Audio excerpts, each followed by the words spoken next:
Ja nüüd Hara seilamise seltsi kulminatsioon. Ingrid tuleb siia ja räägib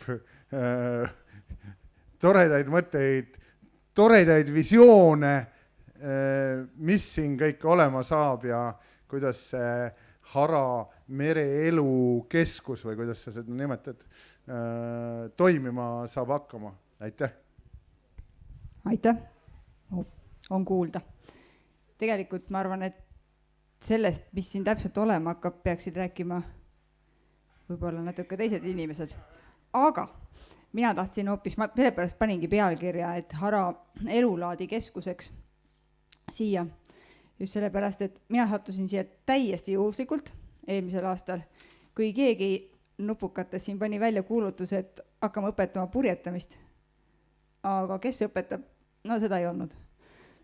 Et siis lihtsalt, kui ei olnud, aga ma tahtsin ka, et mul poiss saaks purjetamist õppida ja ei peaks selleks Tallinnasse käima, et saaks seda siin teha.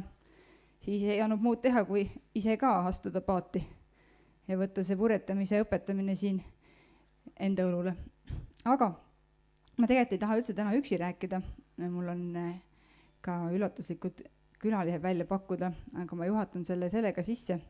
Et purjetamine tõepoolest on elulaad, et vahel võib juhtuda ka niimoodi, et mitte abikaasa ei pea ootama purjetavat teist poolt mere pealt tagasi, vaid seal käiakse koos. Ja seal ei käida mitte ainult koos abikaasaga, vaid käiakse ka koos lastega ja mere peal kasvatakse ja seal elatakse. Ja meie oleme võtnud oma toimetamist just niimoodi, et meie lapsed on kasvanud ka, väiksem ei kandnud kaela, kui ta juba purjetas. Et selles mõttes nad on kogu aeg mere peal olnud ja neid peresid võiks olla Eestis palju rohkem.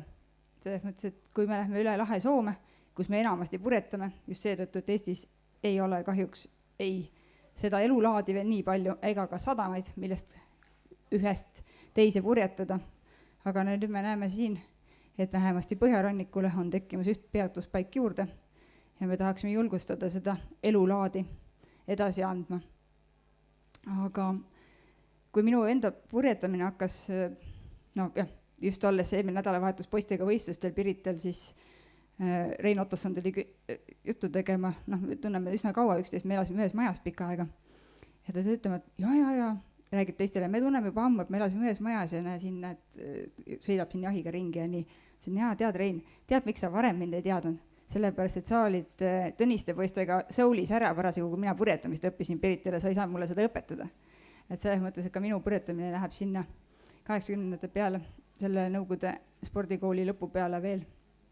Aga tagasi tuli ma purjetamise juurde peale seda, kui esimene laps oli sündinud ja me ostsime sükse pisikse 23-jalase avamere purjeka, eli B-kategooria jaht, millega võib sõita avamerd, mis siis, et pisike.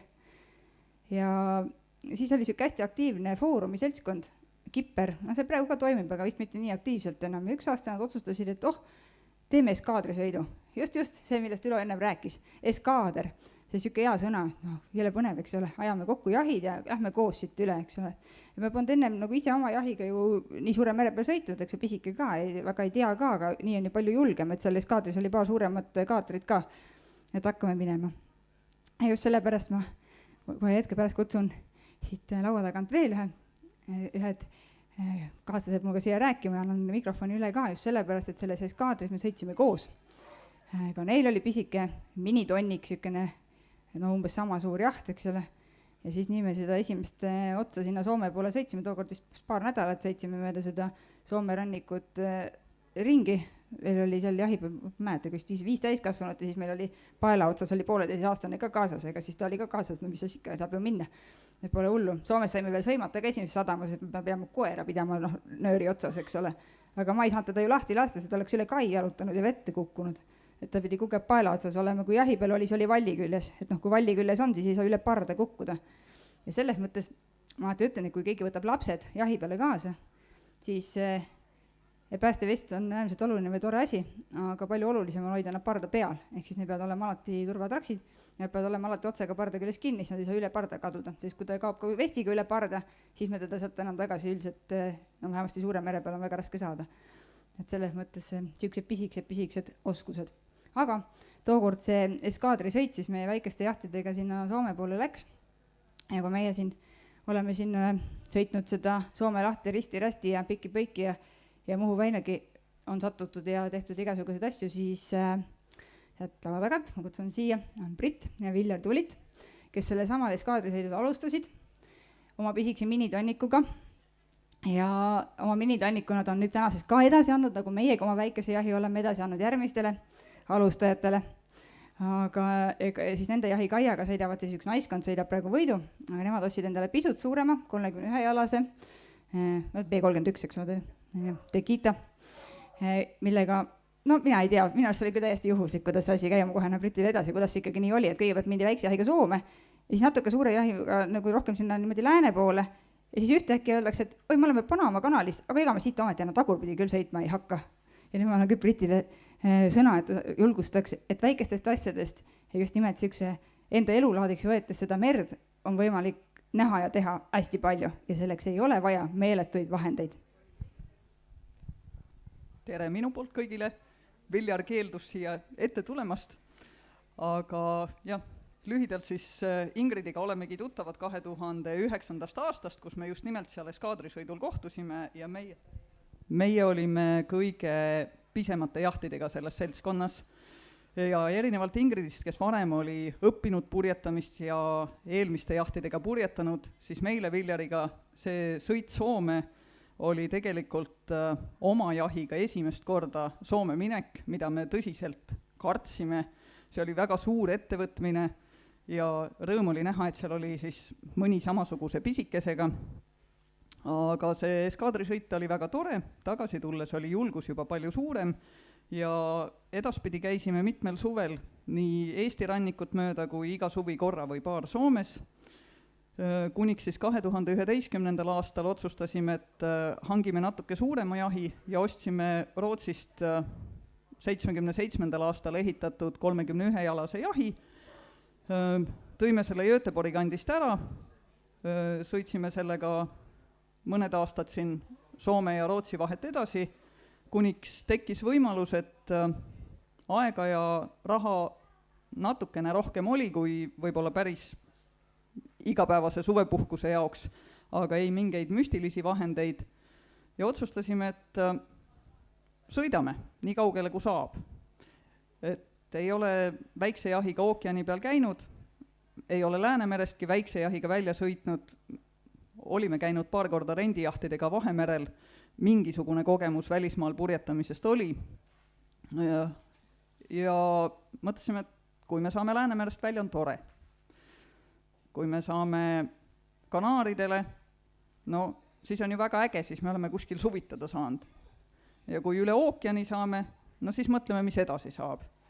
Ja kui me siis olime jõudnud sinna teisele poole ookeani ehk Kariibidele, peab ütlema, et sinnamaani oli kõik väga hästi läinud ja see asi tundus nagu ookeani ületamine, tundus üllatavalt lihtne, võib-olla ta on natuke igav, aga ei midagi müstilist. Ja siis oli kindel veendumus, et ikka kindlasti lähme edasi, mitte tagasi ja nii me sinna Panama poole siis läksime. No, kui me lõpuks olime kusagil Vaikse ookeani keskel ehk jõudsime Marquis saartele, kodust olime me selleks ajaks ära olnud 10 kuud, siis alles hakkas kohale jõudma, et aga me oleme alles Vaikse ookeani keskel, et siit võrreldes Atlandiga Vaikne ookean on ikka hirmus suur ja selle ületamine võtab ikka jupp aega, eriti kui tahad veel mõnes kohas peatuda ja nii edasi.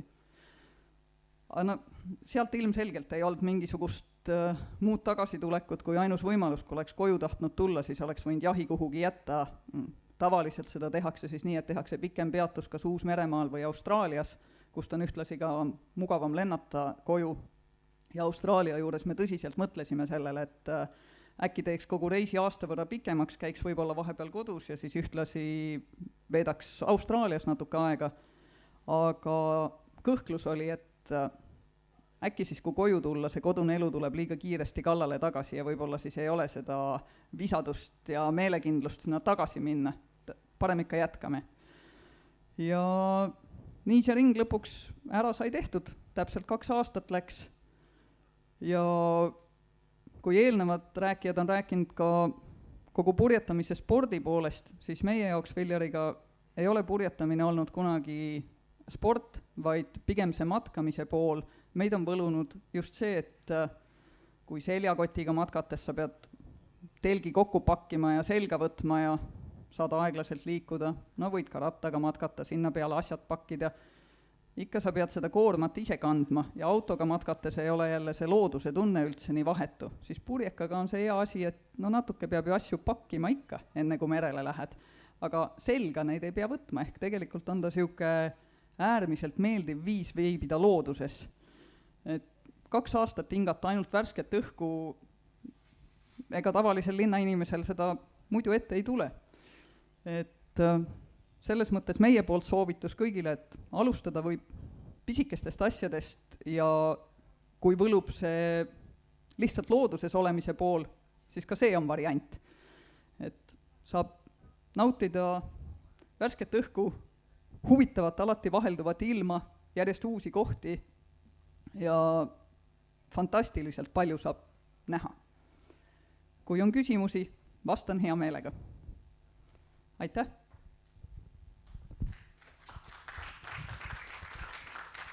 Merel me suurt riidu ei saa öelda, et oleks, aga ma ei oska öelda, kui palju seda võib panna selle arvele, et merel mõnes mõttes ongi elu rahulikum ja kui sa seal ikka pardal kahekesi ainult oled, mis seal teha on? Nii sa oled seal kahekesi, teist üle parda ju ei viska, nii et hakkama peab saama. Et eks need riiud ole ilmselt muudes oludes rohkem. Aga hirmuga valdavalt on nii, et kui midagi juhtub, siis kõik käib hästi kiiresti ja tagantjärgi alles jõuad aru saada, et aga see asi oleks võinud kehvemini ka minna.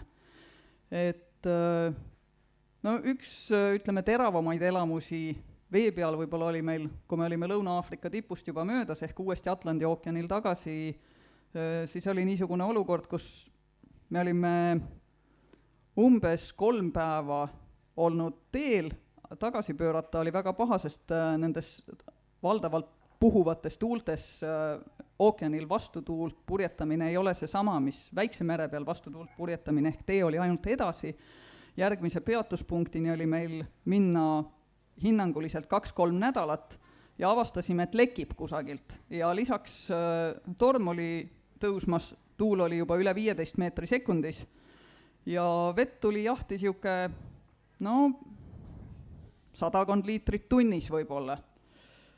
Sai teda välja pumbatud ja loobitud, elektripump aitas kaasa, elekter võib otsa saada, elektripump võib otsad anda ja nii edasi ja kuniks ei tea, kus see leke on, siis on ikka päris närviline, sellepärast et mõelda perspektiivis järgmised 2 nädalat, muudku aga iga tund 50-100 liitrit vett välja visata ja äkki seda tuleb rohkem, et see oli päris närviline. Õnneks tegelikult ei olnud selles lekkes midagi hullu, see oli suhteliselt pisikene auk, rooli vahelt tuli ja kui ilm juba vähegi paremaks läks, siis sai see ära lapitud ja edasi oli elu jälle ilus. Aga oli pingeline. Kurb on tõdeda, et on kohti, kus on tõesti palju prügi. Nii palju, kui meie seda nägime, siis see on seotud kõige rohkem sellega, kus ühest küljest on sellised vaesemad riigid lähedal ja teisest küljest, kus puhuvad küllaltki ühes suunas tuuled, kas või näiteks Austraalia lähedal on tohutult palju prügi, aga see ei tule mitte Austraaliast, vaid tegelikult tuleb see sealt üle vee mitmete teiste riikide poolt, Indoneesia, Malaisia, Tai, kahjuks ka Euroopas, näiteks Portugali, Hispaania ümbruses ei ole ilus üldse see pilt. Selliseid suuri plastisaari, millest räägitakse, neid me ei näinud, aga küllaltki palju risu meres ookeanil kahjuks siiski on. Muutus ilmselt mõnevõrra rahulikumaks, et nüüd me oleme umbes aasta aega kodus tagasi olnud ja siiamaani on nagu kiirustamisesse suhtumine jäi mõnevõrra nagu vähemaks. Elu hullu, kõik asjad lahenevad kunagi. Ei jõua, jõuab teinekord, saab hiljem. seda närvilisust jäi vähemaks.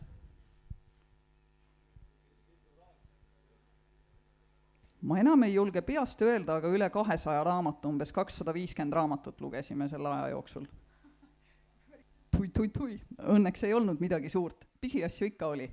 Paar korda oli mingisuguseid kõhuhädasid. Ükskord see kõhuhäda oli mõlemal korraga ja päris ebameeldiv.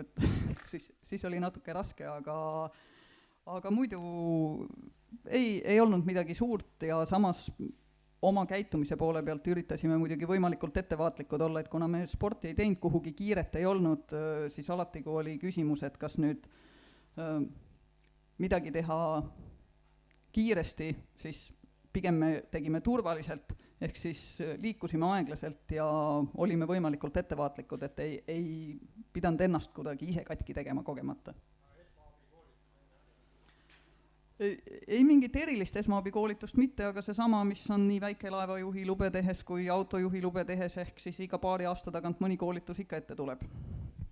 Üllataval kombel ei olnud midagi niisugust, aga küllap see on seotud ka sellega, et peatasi on ju palju ja eks ikka saab asju juurde hankida ja meil käisid ka mõned külalised, et mõned asjad sai tellitud nagu tagantjärgi, et olge head, tooge meile nüüd see või too asi, aga ei ühtegi sellist suurt asja, mille kohta võiks öelda, et võt, see oleks võinud olla, aga unustasime, ei olnud.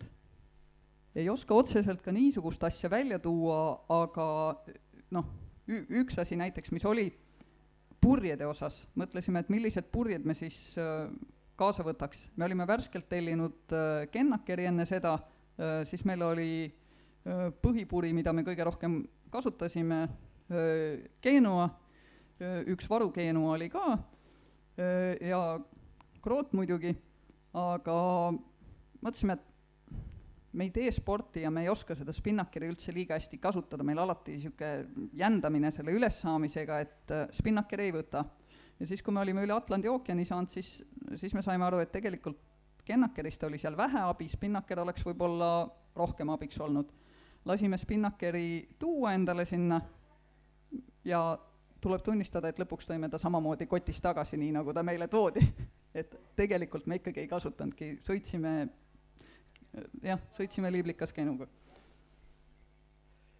Ja see oli ikka läbi mõeldud, et meil oli päästeparv teki peal, ta oli rihmadega raami külge kinni tõmmatud, seal juures oli nuga, ehk see oli siis see asi, et sinna parve juurde siis, kui on asjad olemas ja kaasavõetavatest asjadest, siis kuna meil on EPIRB, ehk siis see seade, mis aktiveerides saadab üle satelliidi sõnumi, et jahikoordinaatidega ja hädakutsungi, see seade meil muidu oli jahis, siis ta on otse kajutjuukse kõrval, et sealt see PIRB krabada ja siis oli meil, see nimetatakse grab bag'iks ehk kaasahaaramise kott, kus peaks siis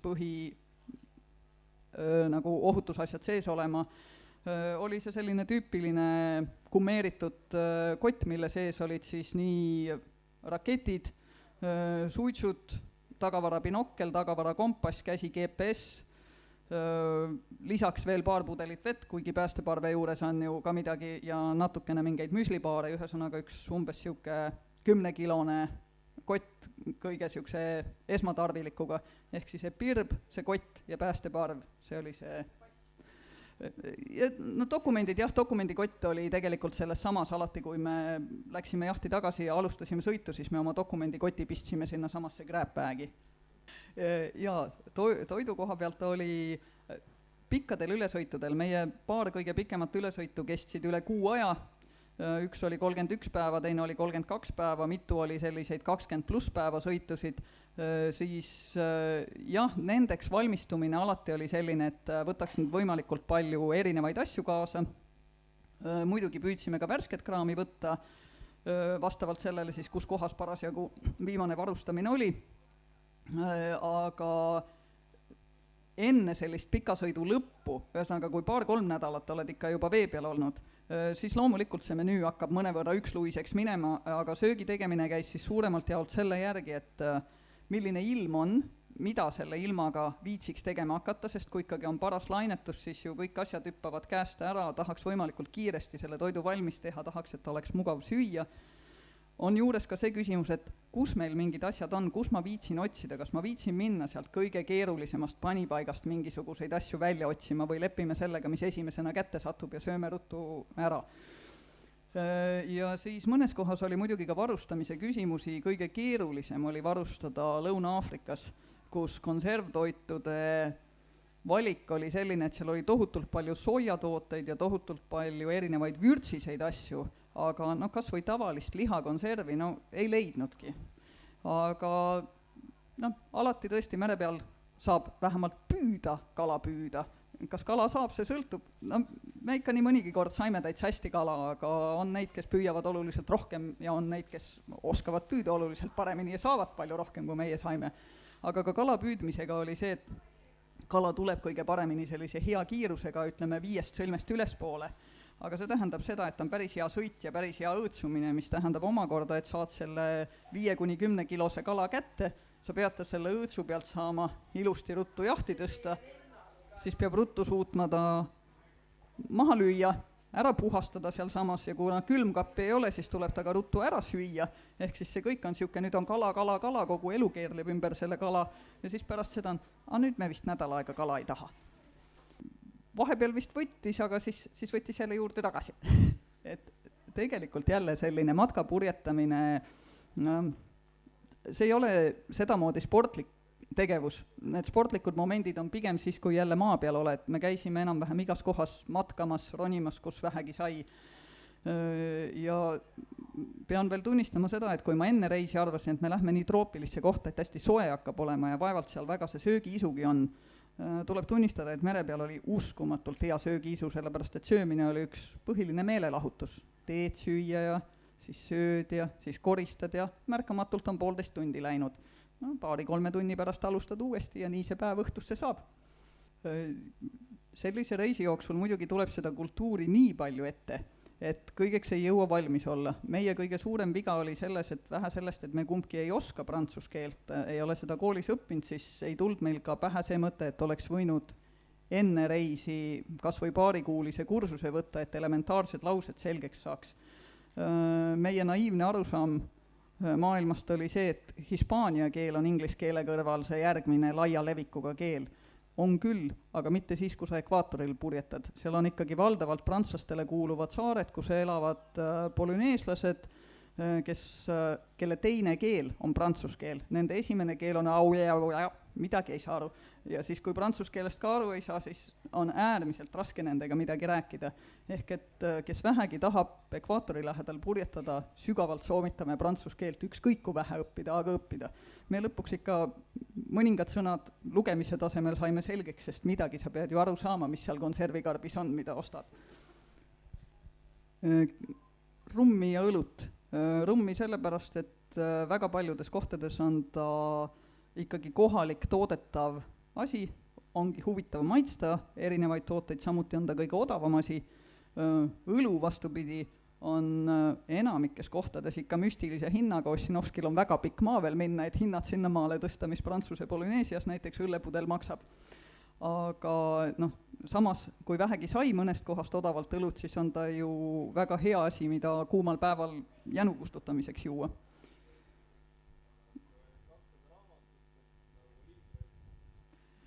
Vaat seda ei oska öelda, ausalt ei lugenud. Valdavalt sa oled pool aega allpool lainet, sa ei näe mitte midagi ja teise poole aega võib see teine jaht, mida sa võiksid näha või mis iganes asi olla allpool lainet ja seda ikka ei näe, ehk valvad, mis sa valvad, see ei pruugi mingit tulemust anda. Seega me öösiti magasime, aga ikka tuleb ju ette, et on vaja purri minna sättima või mis iganes juhtub, siis meil oli kokkulepe, et ei öösel ega päeval, kui üks ärkab üles ja avastab, et on vaja vöörtekile minna, siis kunagi ei tohi sinna üksinda minna. Et esimene asi tuleb teine üles ajada, öelda, et nüüd on vaja tekile minna ja siis teine tuleb kokpiti valvama ja teine läheb siis vastavalt sellele, mis seal vöörtekil teha on vaja, läheb tekile.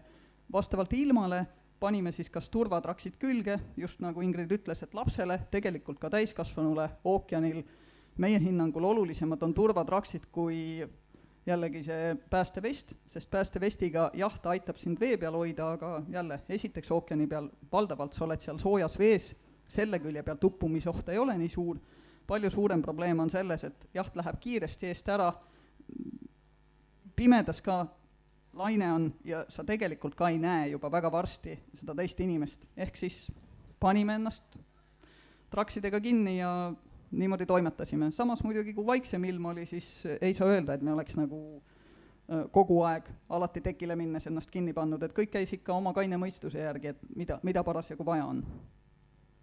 Mina ütlen nüüd siit poolt seda, et nüüd tuleb kõigil see elulaad omaks võtta, kes tahab, läheb uurib ise, kuidas see mere peal ikkagi teha saab. Ja tegelikult Britil ja Villeril on hästi kihvt blogi ka, kuidas see blogi aadress oligi või blogi nimi, et saab otsida? Diakita Adventures. Aga kui Diakita nime järgi otsida, siis juba tuleb välja üsna kergesti.